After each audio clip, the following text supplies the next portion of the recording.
اسفناج رو با شکر مخلوط کرد و از نتیجه کار راضی خواهید شد. فقط بپزید و میل کنید. مواد لازم: به اندازه 100 گرم اسفناجمون رو پاک میکنیم، بعد میشوریم و بعد از اینکه آبش کاملا گرفته شد اونها رو داخل خردکنمون میریزیم. از بهترین سبزی های این فصل اسفناجه که سرشار از آهن و بسیار مفیده. بعد از اینکه اسفناجمون رو ریختیم 1 پیمانه روغن هم اضافه میکنیم و حالا درب خردکنمون رو میبندیم و با دور تند همه اونها رو با همدیگه مخلوط میکنیم تا کاملا پوره بشن و یک دست بشن.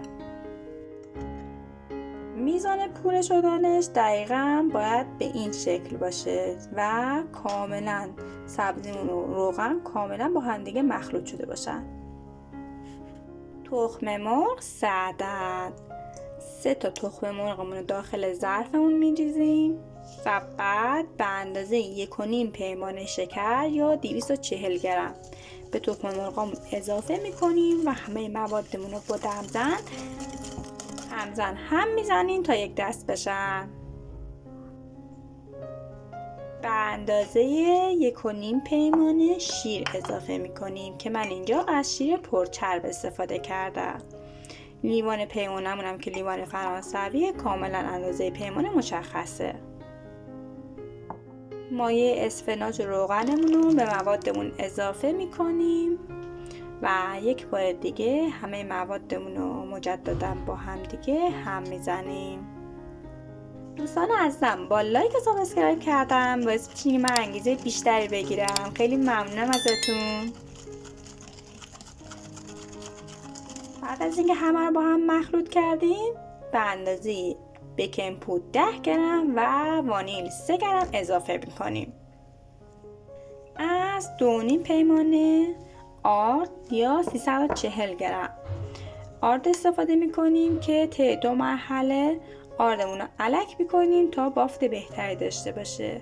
بعد از اینکه هر مرحله آردمون رو اضافه کردیم اونها رو با هم دیگه مخلوط میکنیم تا یک دست بشن و گلوله نشه.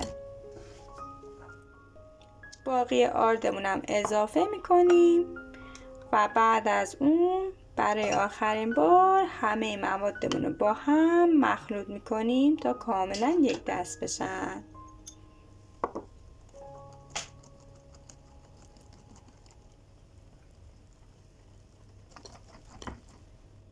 و در آخر باید به همچین غلیظتی برسیم که بافت خوب و یک دسته داشته باشه. من اینجا از 5 تا لیوان کاغذی یک بار مصرف استفاده کردم که به اندازه 2/3 از حجم لیوانمون رو از مایمون میریزیم. اگر شما خواستید از لیوان استفاده کنید که مشکلی نداره، اما اگر خواستید داخل فر بذارید قبلش حتما قالبتون رو اول روغن بزنیم و بعد آرد پاشی کنیم و سپس این مایه رو بریزید و در دمای فر 170 درجه مدت 45 دقیقه بپزه. که من اینجا از قبل قابلمه رو 10 دقیقه گرم کردم تا محیطش کاملا گرم بمونه و بعد لیوان ها رو داخل قابلمه‌مون گذاشتم و در آخر اینکه حتما مقداری آب کف قابلمه‌تون بریزید. برای مرحله آخر حتما از درب قابلمه رو با دمکنی بپوشونید و روی حرارت متوسط بذارید به مدت 1 ساعت کاملا این کیک هامون بپزه.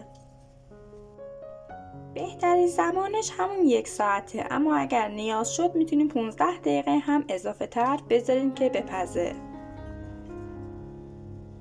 بعد از 1 ساعت حالا کیکمون کاملا پخته و شکاف قشنگی برداشته و بعد از اینکه حرارتش ازش جدا شد کاغذمون رو با قیچی برش میزنیم و کیکامون رو از قالبمون خارج میکنیم.